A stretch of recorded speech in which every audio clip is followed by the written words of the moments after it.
Hello and welcome to this week's Perils of the Warp. This is episode number 28, I believe.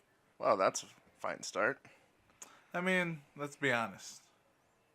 We're not known for our professionalism, and I was completely wrong. It's episode 29.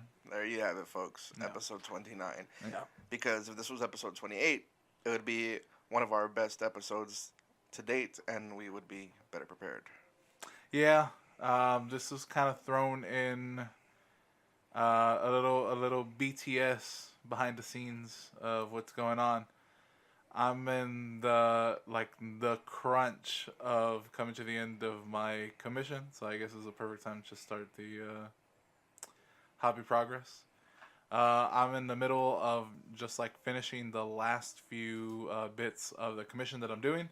It is now the Custodes. Now I'm just locking off, all the metal parts, which isn't a lot.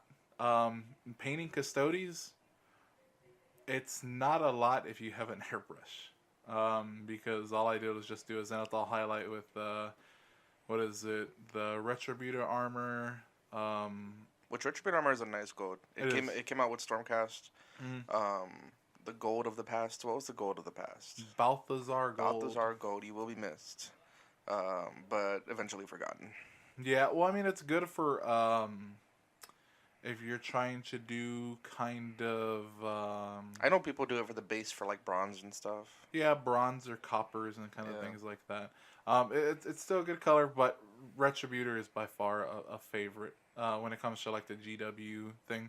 Personally, for golds, the ones that I use are different. If they're for my personal projects, I use the Vallejo liquid gold, which is a alcohol based metal.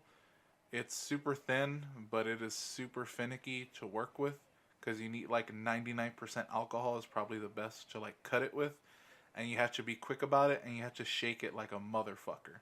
Like there's pigment at the bottom. You have to make sure everything is gone from the bottom, and then like it's properly mixed. If there's like any little bit there, it's not properly mixed. It's like every bit needs it, and then you have to be super quick when you're pouring it out. Like you have to pour it out like a shot, like boom, and then just close it, cap it back up because the alcohol starts to dissipate very quickly. And then you just have to add your 99% isopropanol alcohol, and yeah, that's what I use. So it is finicky. But It's funny about how hard you have to shake it. mm-hmm, There's this guy who paints up Iron Warriors mm-hmm, who I've been following a lot because I want my 30k Iron Warriors to look fantastic. mm-hmm, And what he does for all the rust and oily, grimy stuff, mm-hmm. he gets Screaming Bell, which I'm gonna have to find on eBay or something because I don't think they make it anymore. Uh-huh. But he lets it sit there, and he doesn't shake it before he uses it. He specifically says like, let the pigment separate, and you're gonna get your best effect. Fair enough. That's cool. That's something that never would have thought about. Yeah. So that does sound really cool.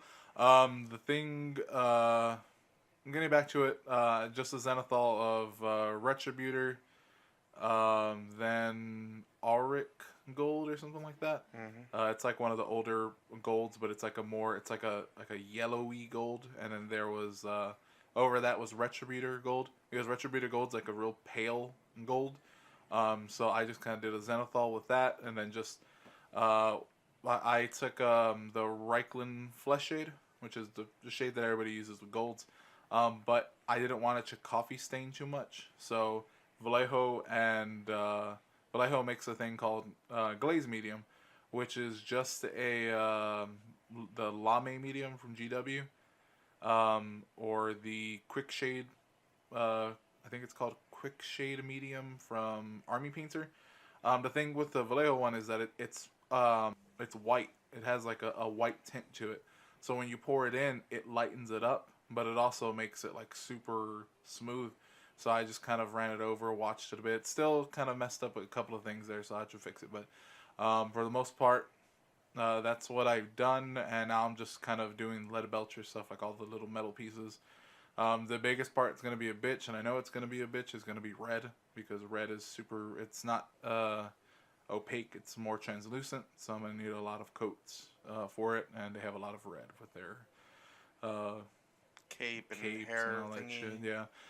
So it's gonna be there, but I'm in the crunch. I probably won't sleep tonight, but that's not the point. That's neither here nor there. I am gonna finish it on time, and that's pretty much all I've been doing with this week's or this past month, 2 weeks or whatever, since we've recorded.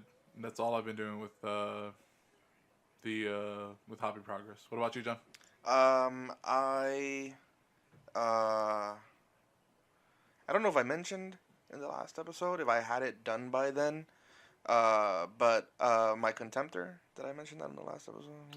Not too sure, Okay. to be honest with you. Anyways, just in case I did not, I took the Contemptor from Betrayal of Calth and I cut his leg in 3 pieces so that I could reshape him in a leg up, like, Morgan, Captain Morgan pose. Yeah. Just so he's not like a fucking stick figure, all angles and shit. Yeah, yeah. I still am actually going to do a lot of work on him to make him more Iron Warriors. So I've been working with green stuff. I've been watching so many tutorials and just really enjoying this green stuff thing. I mean, I've always loved the green stuff, but I was never very good at it. Yeah. Which didn't matter too much because I was doing it mostly for Nurgles. So like even when it didn't look good, it still looked Nurgly. But now I need angles and planes and flat surfaces. So I'm like really getting into it. So I did on the torso. I did some green stuff like rectangles to make it look like just random plates of metal were just drilled onto him to cover holes or anything that popped up. Because it's Iron Warriors. 30K Iron Warriors were really rough. It's just like, oh, there's a hole in my armor. Well, we'll just get a piece of metal and patch over it. So. I need to get some guitar strings, which I've been talking about for a while, just to get some exposed wiring. Yeah. I angled the head so that he's like looking sideways instead of just straight. And, so I'm doing some work with that. And I took the Betrayal of Calth Terminator Captain, cut out the chain fist, which was not easy. The chain fist, because like it was monopose, it's a push fit. So. Yeah.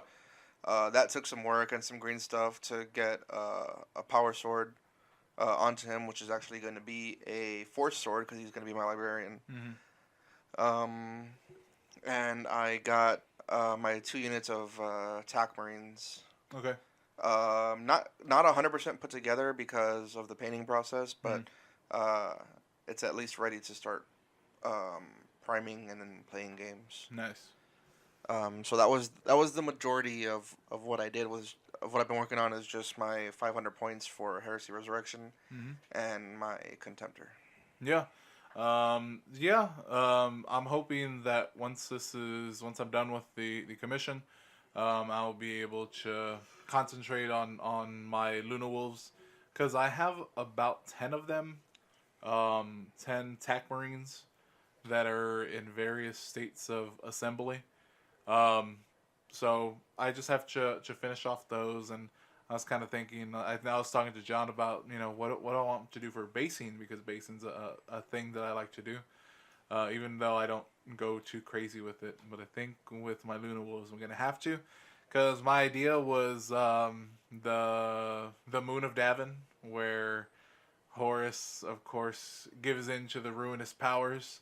There's like a scene when they first get there where, pretty much there's dead along everywhere, and it's kind of like marshy for being the moon. It's kind of like this kind of marsh, and the way to describe it is they see like things in the water, like hands are grabbing for them, and it's ethereal and kind of like this green glow and all this kind of stuff. And I kind of thought like I could probably do that, and I have kind of an attack plan for how I want to do that.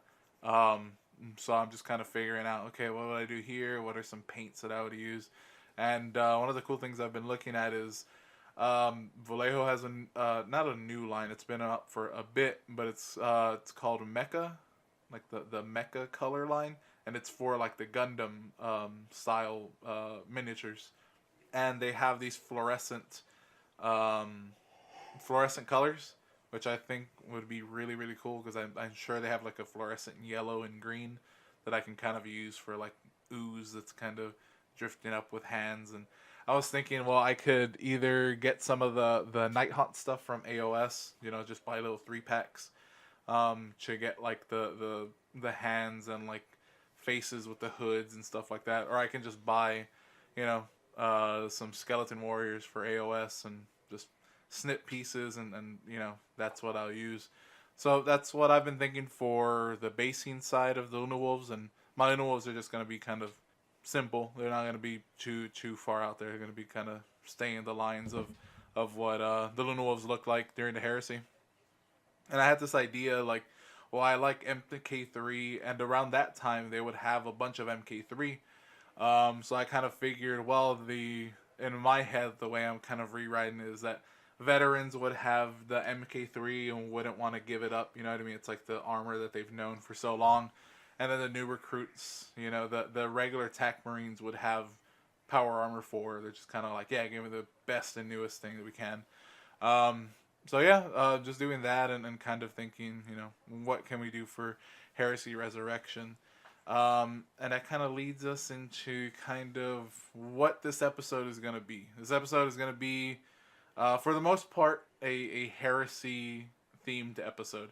We're going to talk about a few things right off the bat where we wanted to get the word out there of what we're going to do with Heresy Resurrection. If you don't know, and if you haven't joined, and if you're interested in, Heresy Resurrection is just a community that me and John created so we can bring back Heresy in San Antonio, specifically. Not that we don't like the South Texas Heresy group. They're really cool. But even the traffic there has kind of slowed down. So we're kind of looking to revive it, at least here in San Antonio.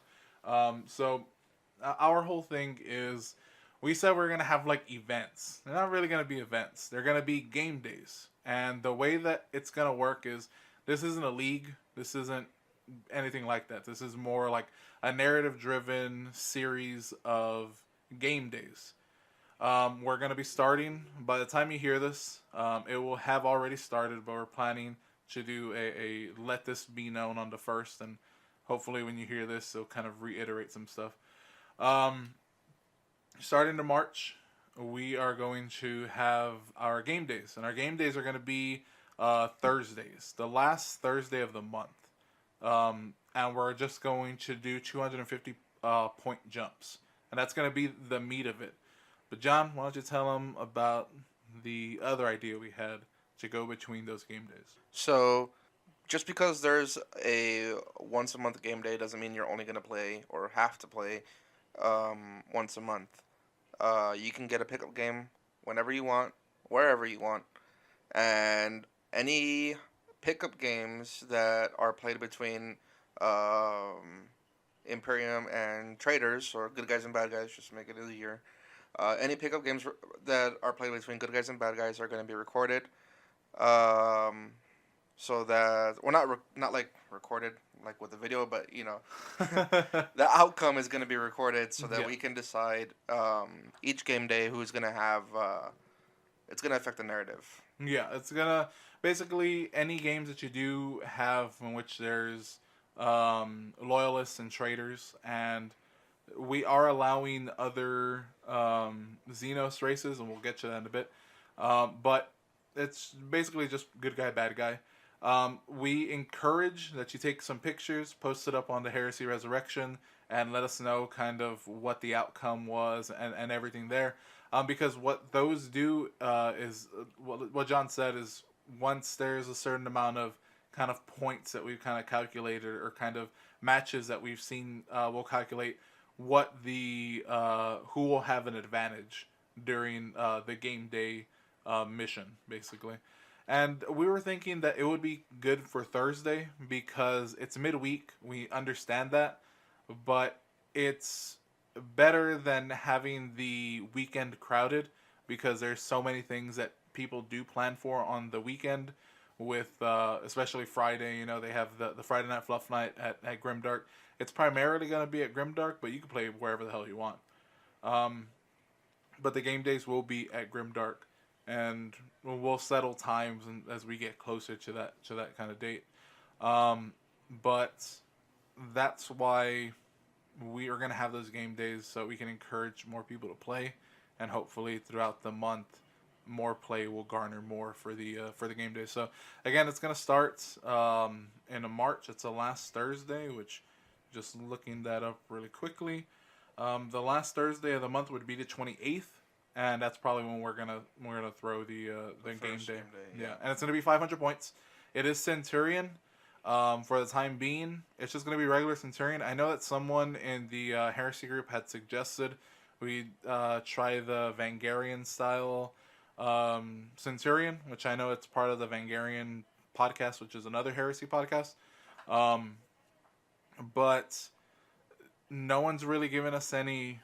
We tried to find it, but apparently the rules for Vangarian style were only talked about during the podcast, and that's...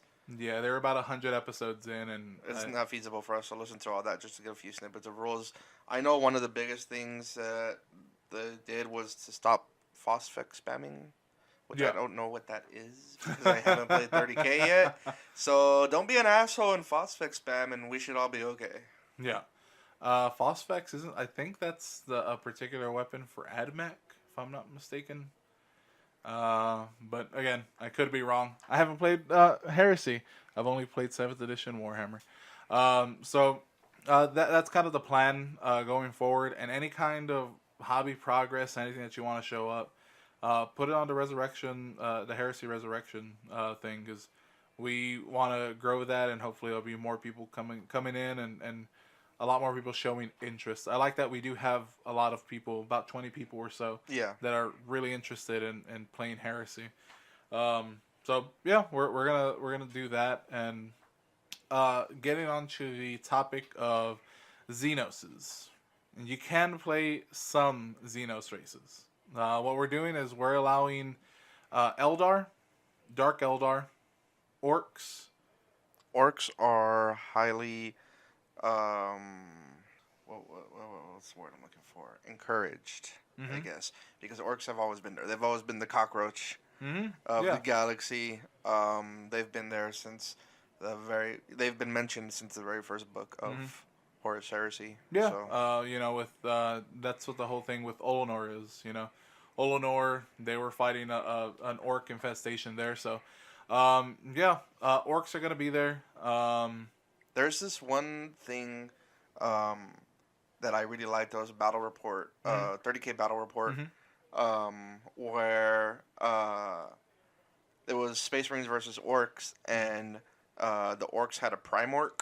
Yeah. Which basically you just choose the Primarch that you like, and you pay his points cost and get his stat line, but it's a giant orc. Yeah. Sounds about right.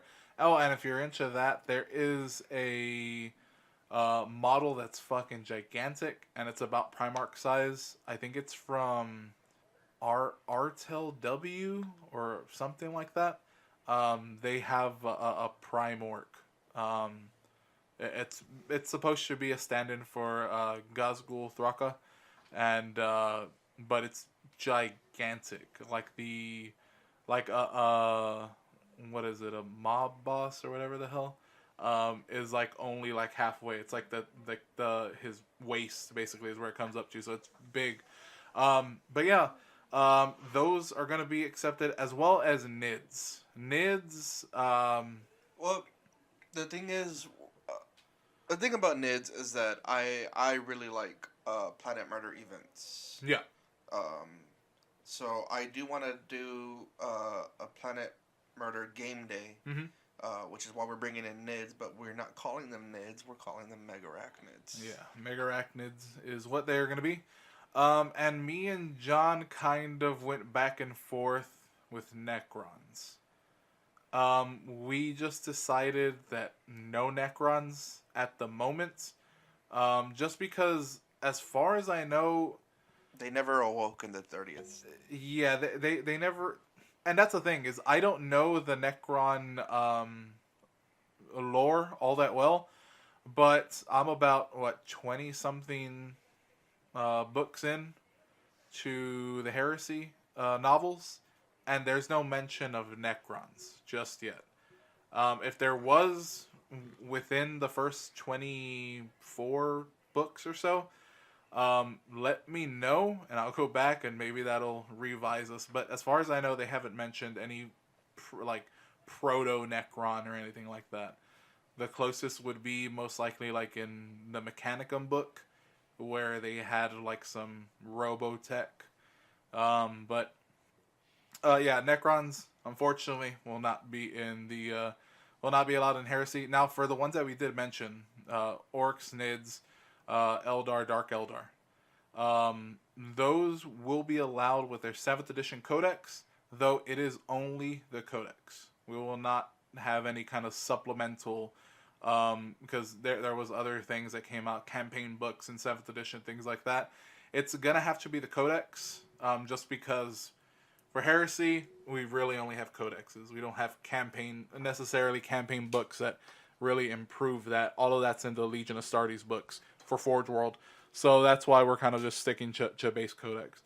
But as long as you have them, you're golden. You can play in the events. And like I said, for Xenos, you're going to be counted as the heretics, basically. So you're going to... Chaos in this edition and Heresy is going to have a big advantage just because we're allowing all the Xenos races to be there. Maybe we let Eldar, just for a balance kind of thing, go to Imperial, but again, probably just with heretics. Oh, and demons. Demons are allowed. Demons are already in. Yeah, they've already pretty much accepted that. Yeah. So fuck you, Tau. Yeah, no Tal. They are a newer race. That's always been their lore. So no. But that's what we have planned for Heresy. For Heresy Resurrection, we want to talk about the game day specifically. We're gonna let you in on a little secret before we post it up online. We actually have the mission that we're going to be playing on the 28th of this month. And again, we'll remind you about the mission. But the mission is going to be from the Heresy books. This is book 7. It's the core rulebook, the Age of Darkness rulebook. Out of that, it just has the basics missions as of right now. We're going to be doing Mission 2 Onslaught. So that you're setting up 2 objectives. One in your deployment zone, one in your opponent's deployment zone. And the fluff, the narrative, if you will, for this month, is that Horus hasn't revealed that he's a traitor yet, or hasn't fallen yet. Mm-hmm. So basically these legions are just sending out small bands, 500 points, small bands, to look for relics from Old Night or Age of Darkness, whatever. Mm-hmm. Just trying to find little snippets of technology that can help. So yeah, relics. Technology. And yeah, with the outcomes we'll reveal at the end of the month after we've done the game day and who's because it's not only just going to be the free play games that are going to have an effect with everything, it's going to be the actual game day. Mm-hmm. Is going to hold a lot of weight in terms of what's going to be happening for the next month. So it just depends on what happens there. My guess, it's going to be heretics all the way, because I don't see many loyalists in terms of who's going to be. I know I'm playing loyalists. I'm going to be playing a loyalist variant of the Sons of Horus. I think Alfredo plays Imperial Fists. I don't know anybody else that's really posted to say what they have. And isn't Jonathan Cruz playing loyalist? He's playing these golden fucks that you're painting right now. What are they called? Custodes. Yeah. But yeah. Custodies are going to be a problem. So far we have 3 votes for custodies. This is a poll in the Heresy Resurrection group for San Antonio, um, saying what army you're going to be playing. So we have 3 custodies, 3 Sons of Horus, 2 Space Wolves, 2,000 Suns, 2 Alpha Legion, 1 Iron Warriors. Oh, that's me. I'm by myself. Yeah, you are. It's up. 1 Imperial Fist, 1 Iron Hands, 1 Dark Angels, 1 Death Guard, 1 Black Shield, 1 White Scars, 1 Luna Wolves, that's Roman, 1 Raven Guard, 1 Emperor's Children, 1 Blood Angels, 1 World Eaters, that's Mike Brown, 1 Night Lords, no Word Bearers, no Ultramarines, no Salamanders, we have some militia and mechanicum. And that seems to be it. 1 militia, 1 mechanicum. Fair enough. 2 mechanicum. 2 mechanicum. Okay. So yeah. And then 1 for demons. Oh, okay. Cool. So yeah, that's all we really have planned for the month. Again, we still have, I believe, 1 more episode before the actual game day. So again, we'll reiterate on what we're going to be doing there. But with Heresy Resurrection and everything Heresy, I wanted to do something where we start covering the Heresy novels. Sorry, before we get into the novels, we did just go on a lot about Resurrection, which kind of excludes our non-San Antonio listeners. So I just want to reiterate, because I know we've brought it up before, but Centurion is a super easy and, I don't want to say super cheap, but much cheaper way, let's say, to get into 30K. It's a good starting point for 30K. So for those of you who are maybe in other cities, assuming we have more than 7 listeners, it's very easy to get into. If you have Betrayal of Kauth or Burning of Prospero, you pretty much have your start already. Because my 500 points was pretty much, it's a chaplain, a librarian, and 2 tax squads, which you could have pulled out of either box. At 750 points, you just owned a Contemptor from Betrayal of Kauth, or maybe the unit of Custodian Guard from Burning of Prospero. So literally, if you had either one of these 2 boxes, you already have a good start and could possibly start your own Heresy Resurrection in your city. Yeah, and that's the whole thing, is kind of... there is other... groups and other like podcasts, things like that are heresy based, and I know they're still going strong. It's just it kind of fell off in America though, because a lot of these podcasts and groups are UK based, European based, or like Australia kind of thing, just out of the US. In the US it kind of died. I'm assuming the reason was because of the Forge World kind of pricing dilemma bullshit thing that happened. But the thing is, no one's getting fucked like Australia, because Australia pays like 80% markup already. So they're just like, whatever, it doesn't matter. We already pay fucking for everything else. It's expensive over there. So I'm not too sure like what really happened here. Maybe it was because of 8th. Everybody just kind of latched onto 8th, really. Maybe that was it. Yeah, I mean, 8th really captured people's hearts. But also there was this huge stigma with 30K and being fully painted. That is not the case with our group. Romans, they know about painting. I'm a little more lax. So our group is somewhere in the middle. You know, try, but you don't have to.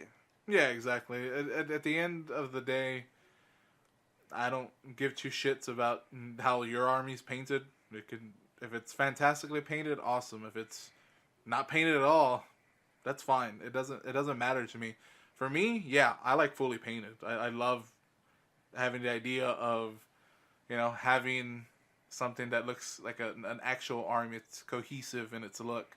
I love it. I love looking at it. So that's why I tend to just try to get to it.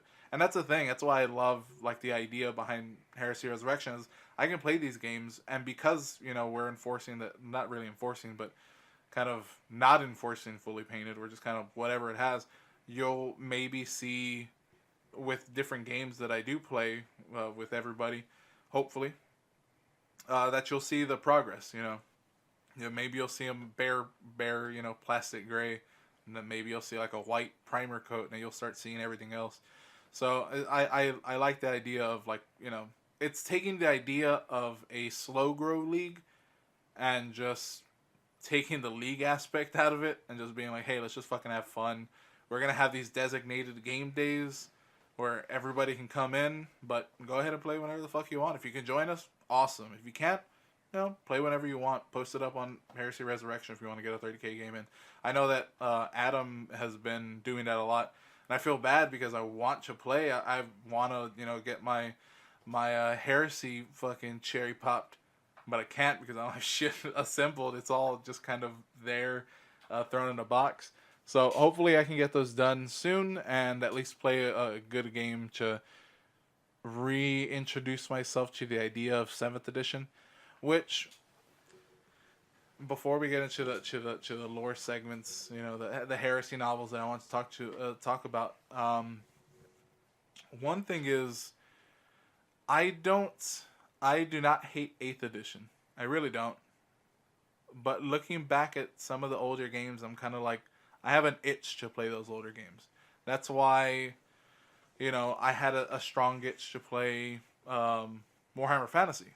Just because, love AOS. I even got the new Skaven book. I just got it yesterday. The thing is, I still kind of have an itch to like try to play those games because they look fun to me. And that's the whole thing is, the way I look at Warhammer Fantasy Battles now is, it's just AOS Heresy. That's all it is. It's a game that really, in the case of the Horus Heresy, it's still there's still updates to it. They're not giving up on it. But Warhammer Fantasy Battles, it's just like, it's dead. So they're not making any more reiterations to it. Just people fucking having fun with it. And that's what I kind of really like about the idea behind Warhammer Fantasy Battles and all that kind of stuff. Because as much as I might like 40k 8th edition, and it's kind of the simple play kind of aspect of it, I kind of look at Heresy games and being like, I kind of miss the idea of like, if I didn't face the right way, like I'm fucked. That you get side, or God forbid he just fucking ram me in the back hole, and I explode because I'm fucking toughness 9 in the back with a rhino or something, or whatever the thing is. But yeah, it's just kind of one of those things where I'm just kind of, I really find the older games charming for some reason, where I'm just like, I gotta play these older games. Yeah, I mean, you know how many times I've said I miss templates, and I miss the old psychic phase. So I'm pretty excited. I got a Duradale Dreadnought, and it's the point base is free with the autocannons. And 35 extra points for the plasma cannons. But the plasma cannons are templates. So I was like, 35 points it is. Yeah. And that's the whole thing is, I think I lost them. I don't know if I even lost them. I might have thrown them away, or I might have just given them to you. The old templates, the old green templates. But I kind of thought, well, can I make my own templates? And like, how would I fucking go about that? So I've been looking into that too. Just making stupid fucking custom templates. Maybe something I can make myself with some clear, because they have like that flimsy kind of clear plastic, and I was like, well, maybe it's too flimsy, but maybe there's like a hard one that I can use, and maybe I can paint it up in a weird way with translucent, with the clear coats and stuff like that, and kind of make them cool. So yeah, that's the cool thing about Heresy, is just like, for some reason I have a stronger connection to that. Maybe it's because I like the lore of the Heresy so much that I just like go balls deep. Like I said, bought. I read. John always finds the point of contention when I say that I read the Heresy books because I don't read them. I listen to them, but I get the same information. I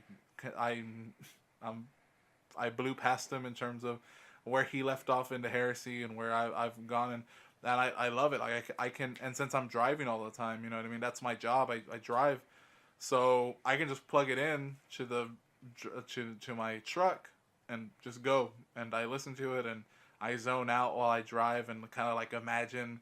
The scenes in my head, the big ass warships turning around in space. Because that's what we want from people driving huge ass fucking trucks. Yeah, them zoning out. Yeah, because at this point, like now, it's just like it's an automated function where I'm just driving. I'm just like, yeah, all right, I see the road. I know there's bright lights. Let me brake too. So like I see that, but like I fucking zone out and just start to imagine these fucking scenes when they're being described. And that kind of leads us into what I wanted to introduce to the podcast, because I don't know if you know this, John. The Heresy novels are coming to an end.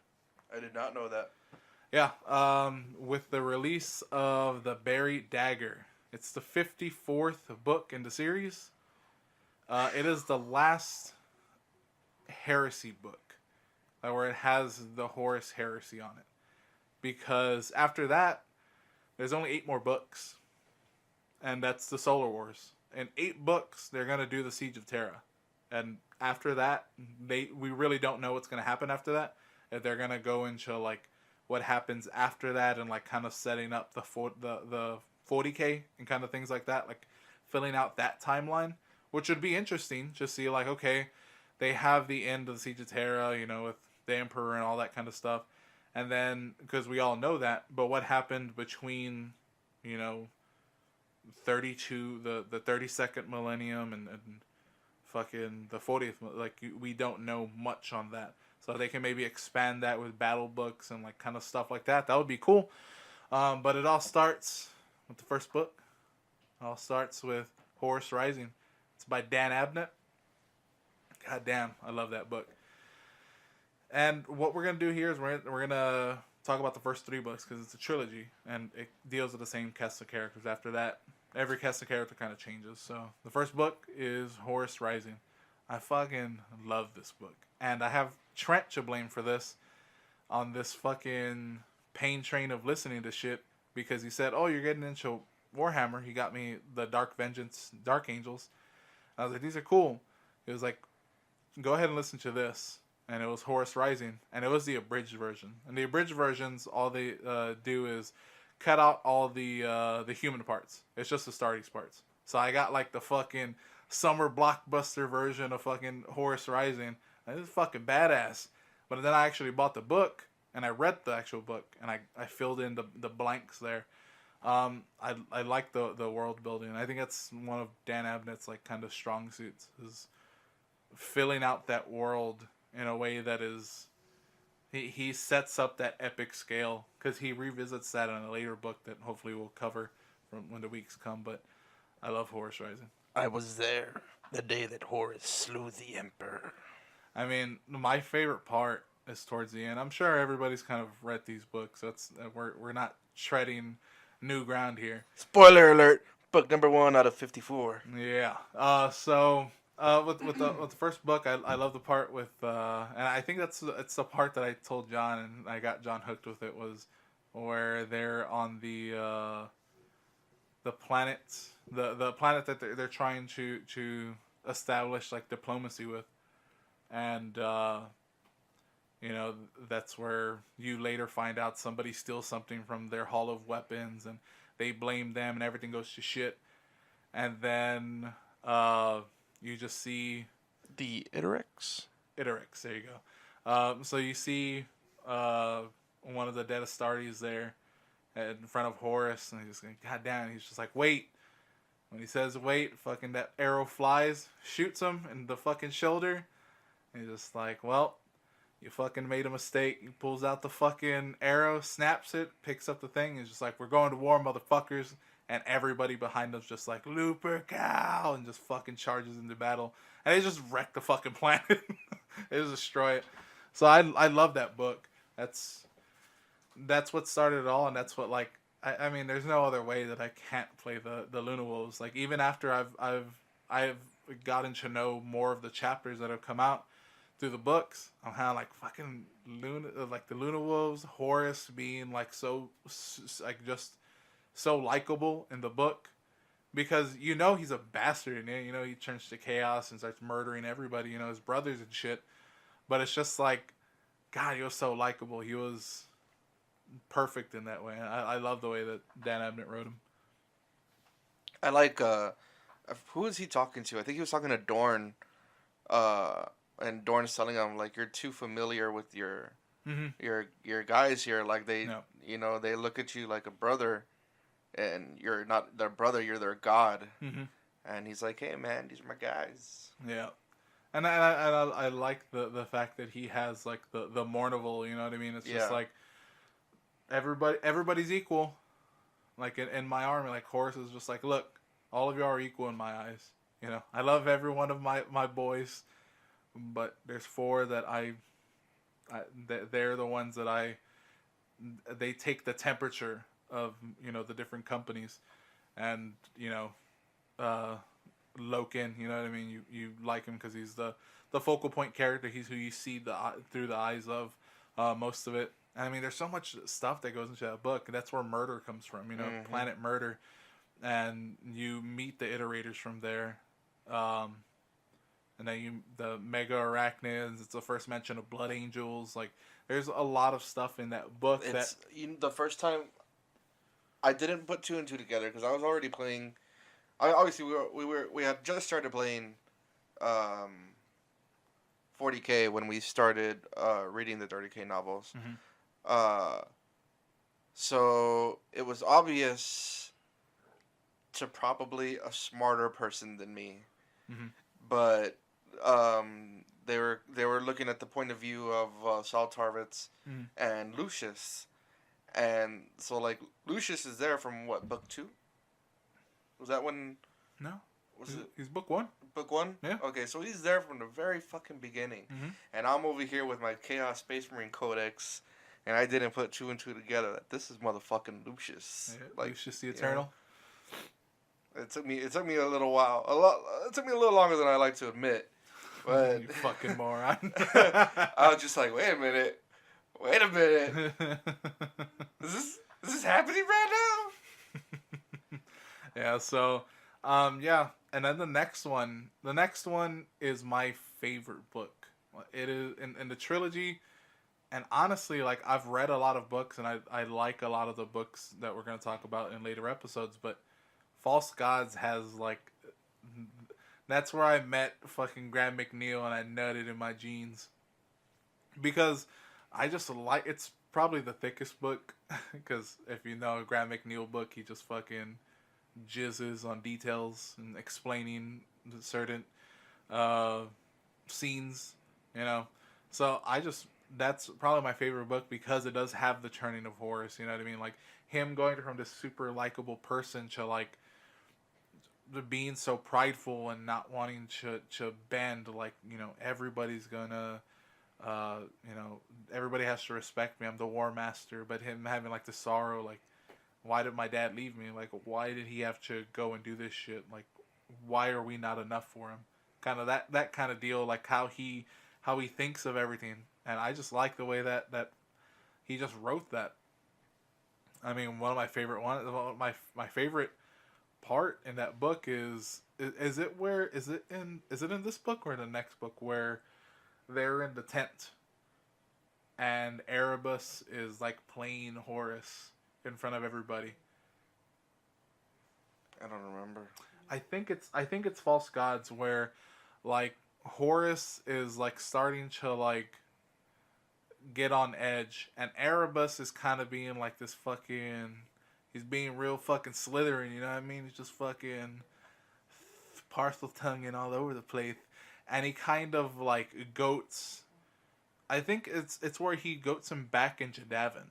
Like there's like all these like remembrancers and everybody from the Imperium kind of gathered there for Horus, and then he kind of like plays him like into going to Davin. so that he can, so that everything else falls into place afterwards. And reading this book, I'm kind of like, fucking Erebus, you fucking cocksucker, because, and that's the whole thing is I don't know like the word bearers at this point. They don't really tell you much about them. They just say like word bearers. Everybody knows fucking Lorgar, but you don't know like what's been going on with them until much later in the Heresy novels. And I just like that. I just like that scene so much where he's just kind of playing him and fucking Erebus is such a good bad guy in that scene. My my favorite scene out of all three books is Lucius. He's the greatest swordsman in the Emperor's Children, and Sal Tarvid's Lucius, a couple of others. They're on Horus's. I think that's the first book. I think that's Horus Rising. Okay, they're on Horus's ship and they're just like walking around the training area. Yeah. And like Lucius is looking at Loken, and Loken is fighting these servitors, and Lucius is just like, that's cute, and Loken's like, what? And he's like, your swordplay, it's adorable. No. I think you might be misremembering just a little bit. I think Lucius and somebody in the Luna Wolves. I don't remember. Oh, I think it's Torgadon. Torgadon and him are in the sparring cage, and they're just like going at it for fucking hours. They're fucking parrying and fucking twisting and all this shit, and then Lucius is like, "Is there anybody?" He finally beats Torgadon. And he's like, is there anybody? And then everybody kind of goats Loken into it. And he's just like, I can beat you, but you're not going to like it. And you can take it from there. And then, so Lucius is like, I'm the greatest swordsman in the Emperor's Children. And Loken's like, yeah, but I'm a Luna Wolf. And so he's basically telling him, like, Luna Wolves win no matter what. And he's like, well, bring it. So Lucius is getting all fancy with his swordplay. Loken drops his sword, sidesteps Lucius, and punches him in the fucking face. And knocks his ass down, and Lucius gets fucking pissed. He's like, what the fuck is that? Because I told you, I'm a Luna Wolf. Yeah. I'm basically just saying, like, we do whatever we have to do to win. Like, we don't fucking care about, like... fancy footwork. Yeah, we don't care about this, like, silly honor code. Or, like, we'll do what we have to do just to win. And I like that. It kind of explains, like, how they look at everything. So, yeah, False Gods, another cool thing is when Horus he's going into the ship, and he's trying to find the person that he put in charge to keep the world in order. And when he sees him, and he's like, he smells it, and it's Nurgle.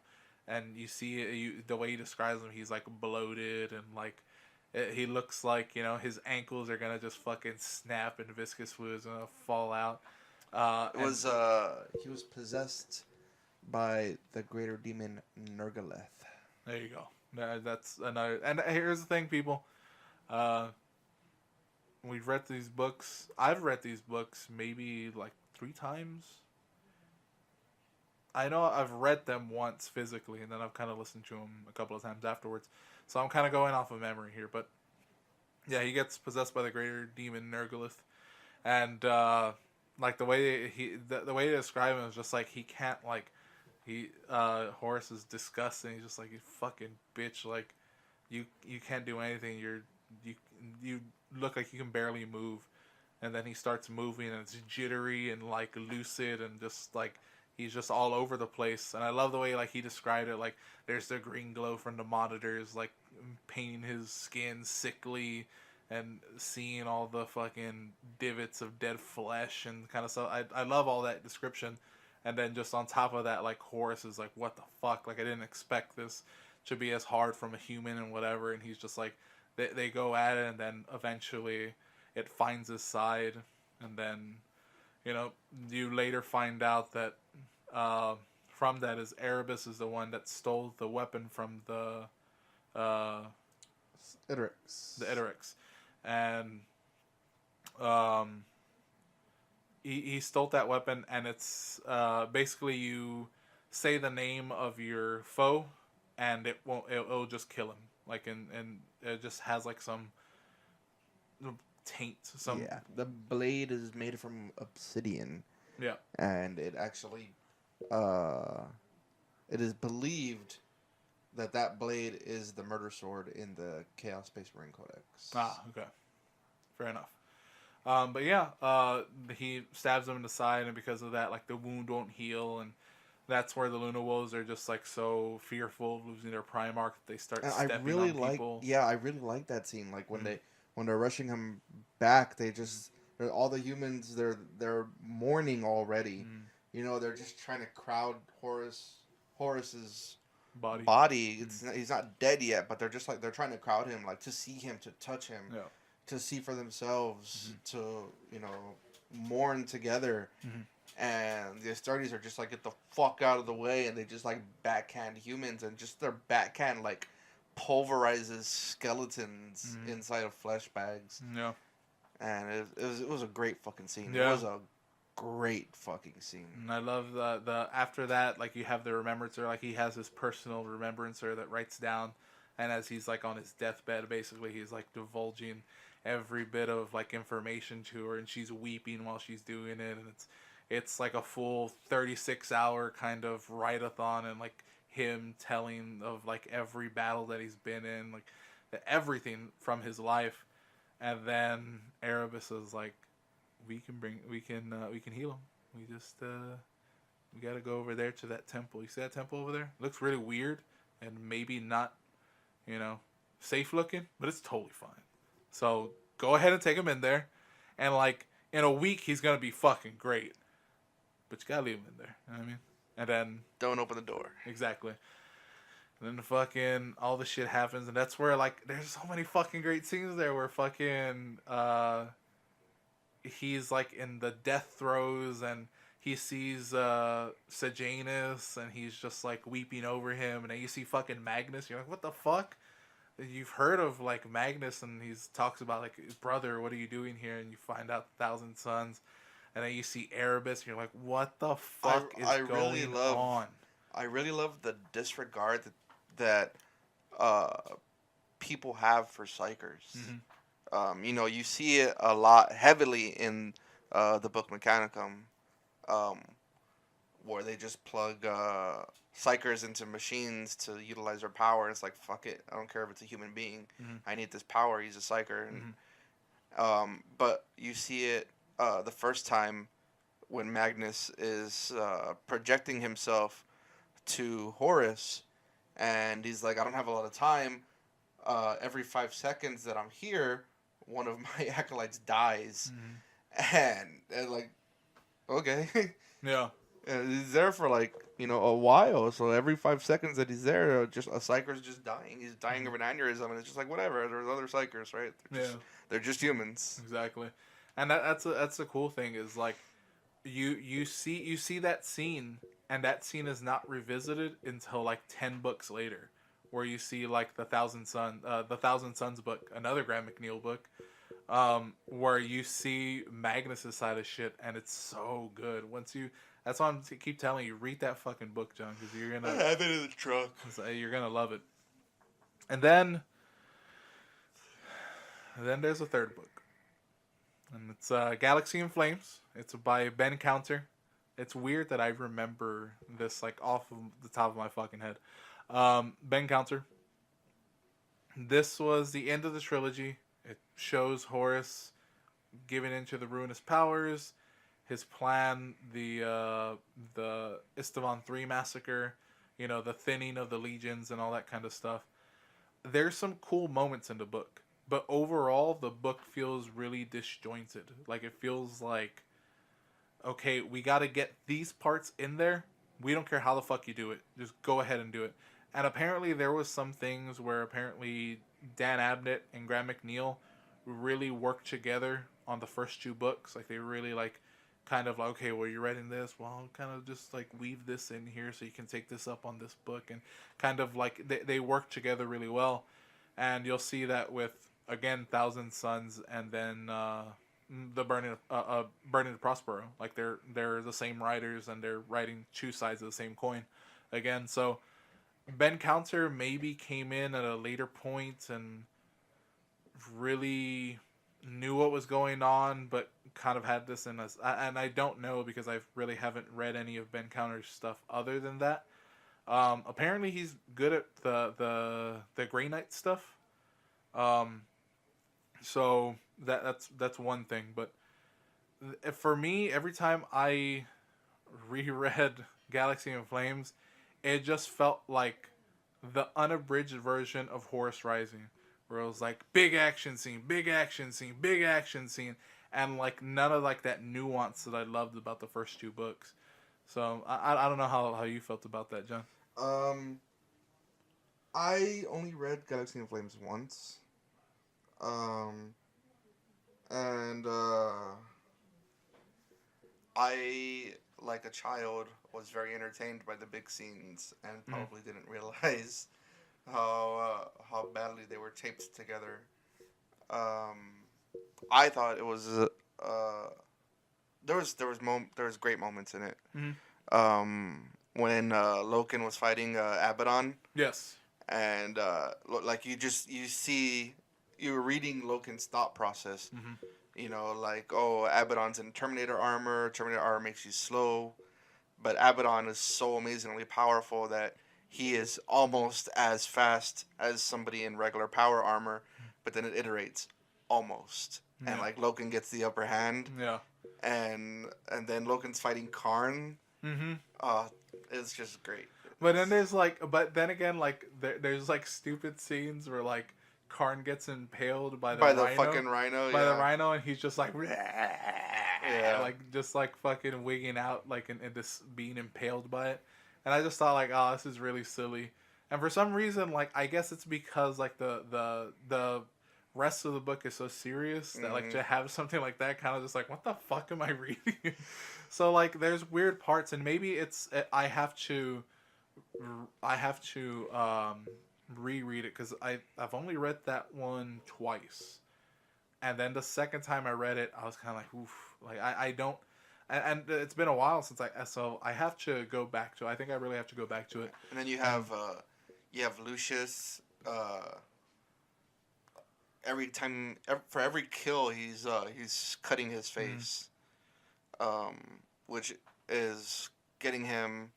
Obviously it's taken away from the handsomeness that he once might have had, and just making him more towards the Lucius the Eternal that you're used to today. So I really like that. Like every time he killed somebody, he cut his face, and I'm like, oh, like this is why he looks the way he looks. Yeah, and there's like the cool thing where you see Torgadon and Little Horus Axeman when they're having their fight. And how, it looks like Torgadon just has the upper hand, and then,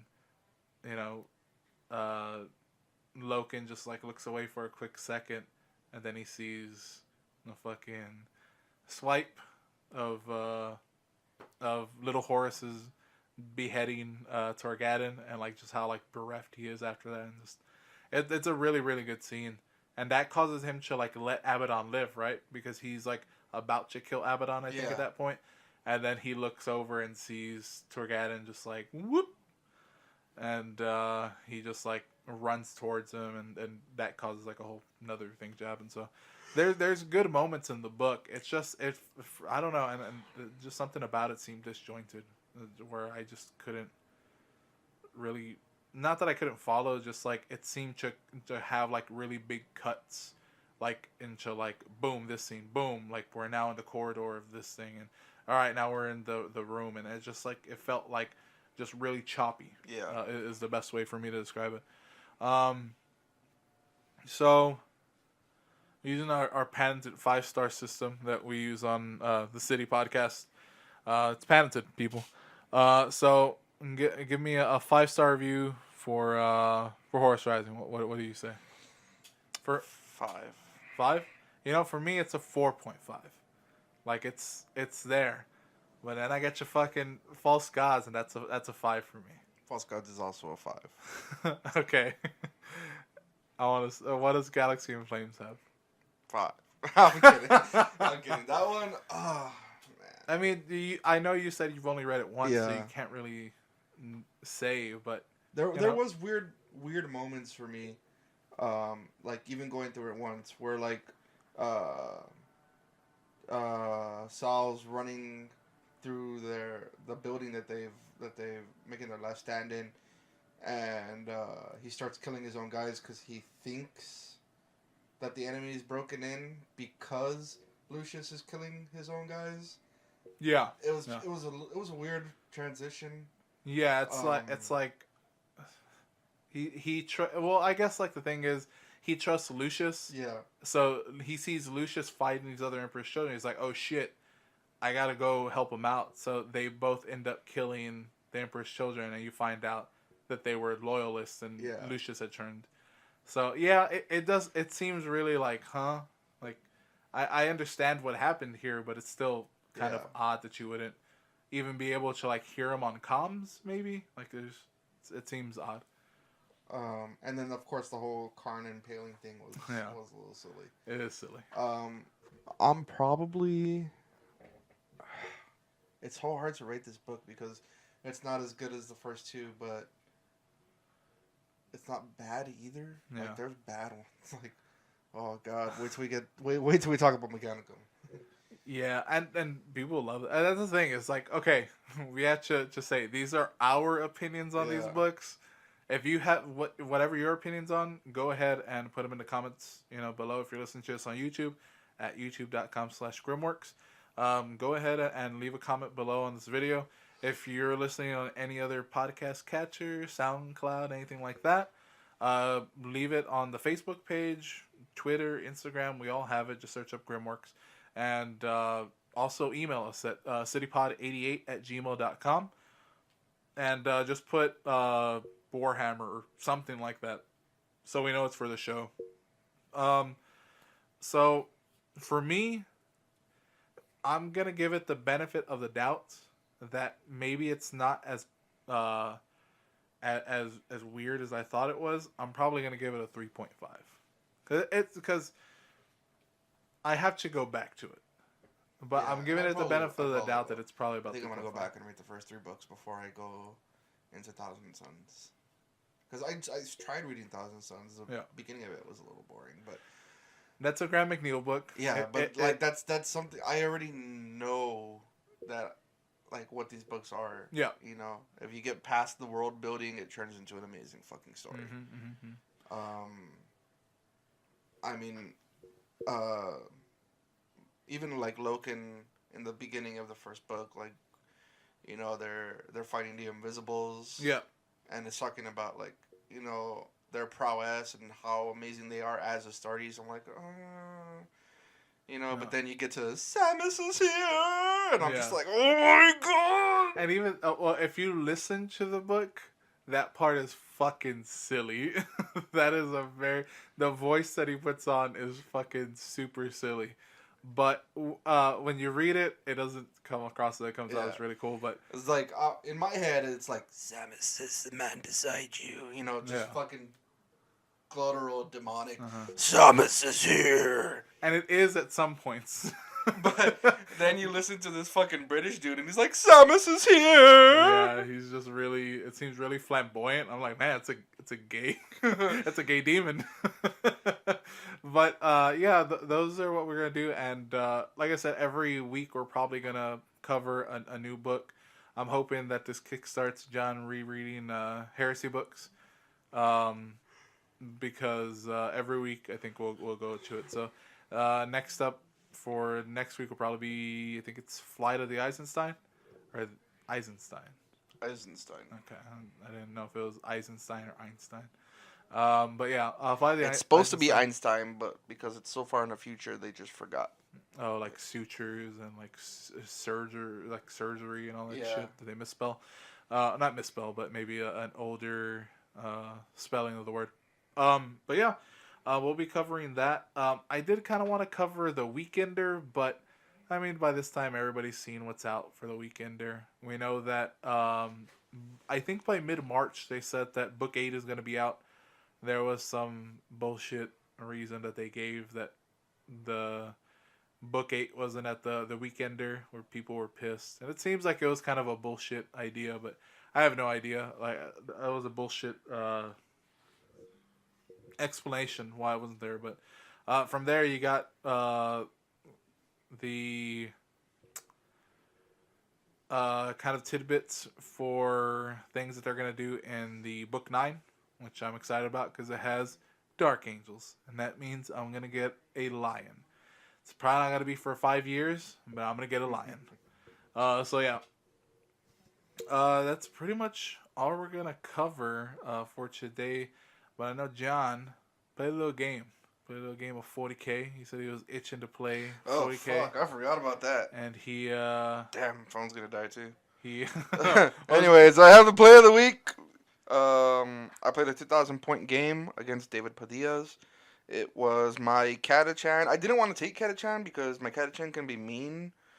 But it is apparently the only army I have in one single place, and I was already crunched for time. So I just picked up the case and went with that.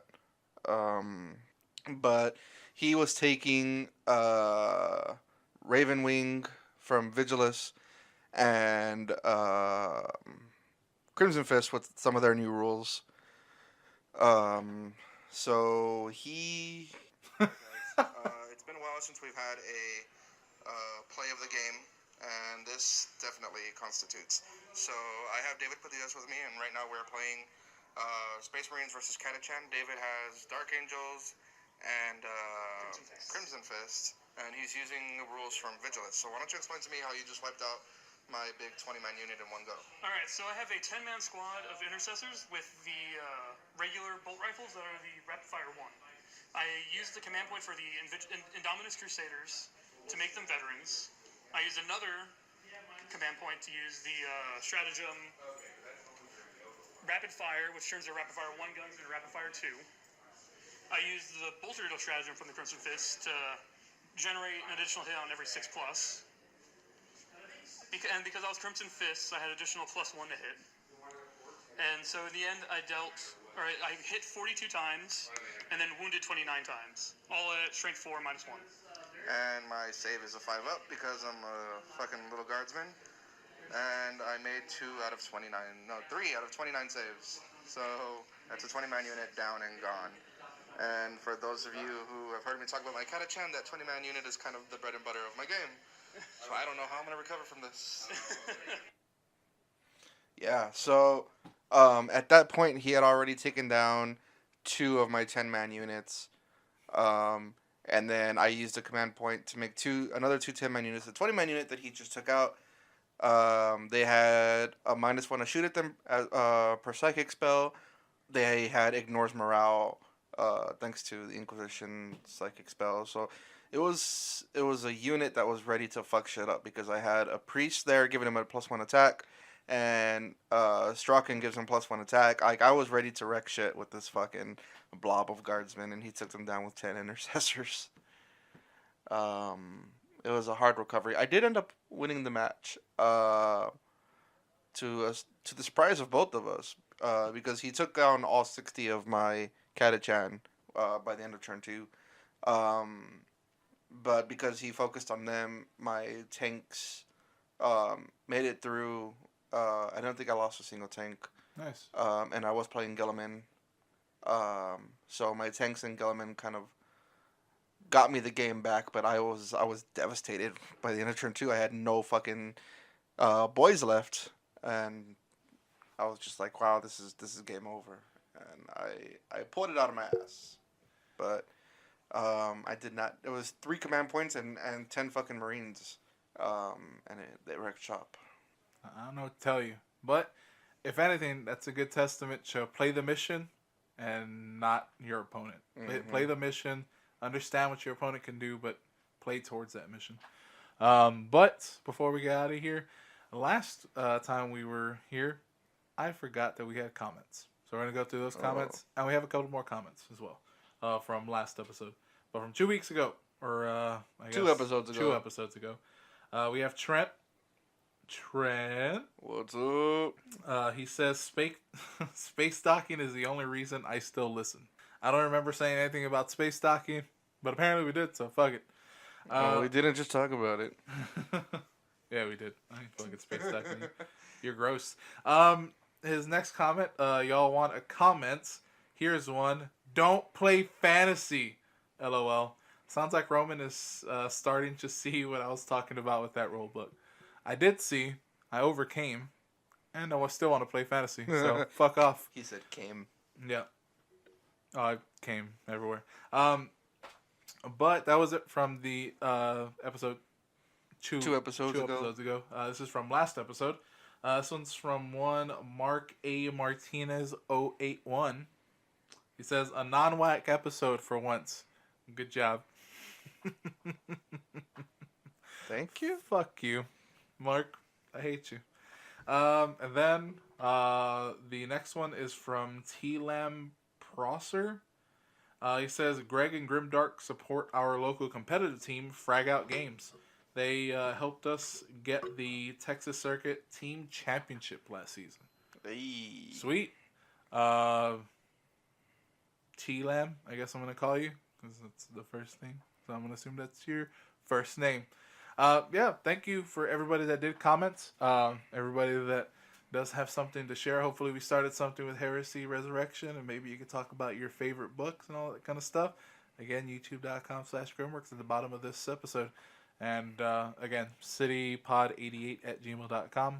Just send us an email if you're feeling cheeky. But either way, I believe this is episode 29 of Perils of the Warp. I've been your host, Roman, and I've been John. I don't think we actually said our names at the beginning, but fuck it. We're unprepared. See you in the warp, space cowboy. Bye.